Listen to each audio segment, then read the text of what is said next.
যখন পাইছেন আপনার বাপরও পাইবেন। চলেন কুলসুম দাদি বাড়ি যাই। কুসুম দাদি কে? আছে একজন, সে নাকি একটা বিদেশি ছবি পাইছে। চলেন আমরা যা দেখি ছবিটা কার। ছবি? আমা মা বাবা ছবি? সেই জন্যই তো কইতাছি, চলেন যা দেখি।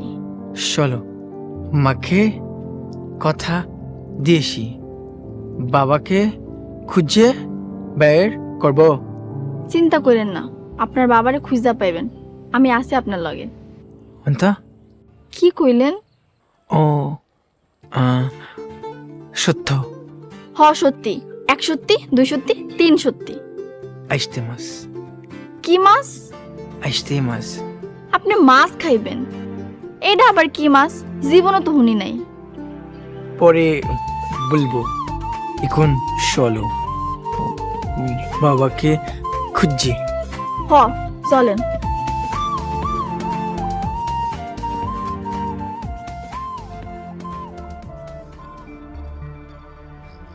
মা, এইটা কোনো কথা? বাহারির মাইয়া তুইয়া ওই চেয়ারম্যানের মাইয়ার লগে সোনার বিয়া ঠিক করছে?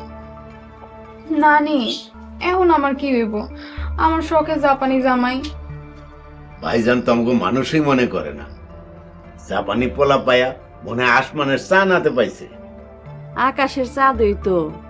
আমার পোলায় জাপানে একটা বউ খাইছে, সে বউ সনের টুকরার মতো একটা নাতি দিছে।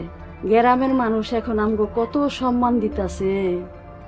সেই জন্যই ভাইজান আমার মাইয়ারে পোলার বউ বানাইতো না। অহংকার, অহংকার বাইরে গেছে। ও মা, তুমি তো ভাইজানের লগে কথা কও না। আমার মৌরি, আমি সোরার লগে বিয়া দিতে চাই। যৌতুক যা যা লাগে সব আমি দিয়ে দিব, যে কোনো মূল্যেই হোক। ওই জাপানি জামাই আমাকে লাগবই। তুমি একটা ব্যবস্থা করো মা। আচ্ছা, কথা কমুনে, কিন্তু কথা যে কমু, চেয়ারম্যানের লগে তো পাকা কথা কইয়া ফেলাইছে। চেয়ারম্যান ধনী মানুষ, নিজের জায়গা জমি লেখা দিব।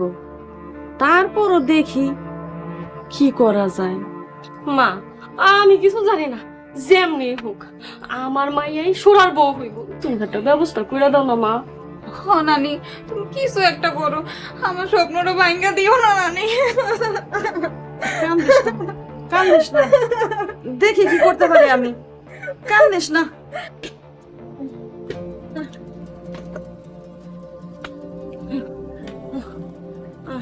দাদি পাইছো? না, পাই নাই তো। সারাটা বাড়ি দিয়ে তন্ন তন্ন করে খুঁজাইলাম,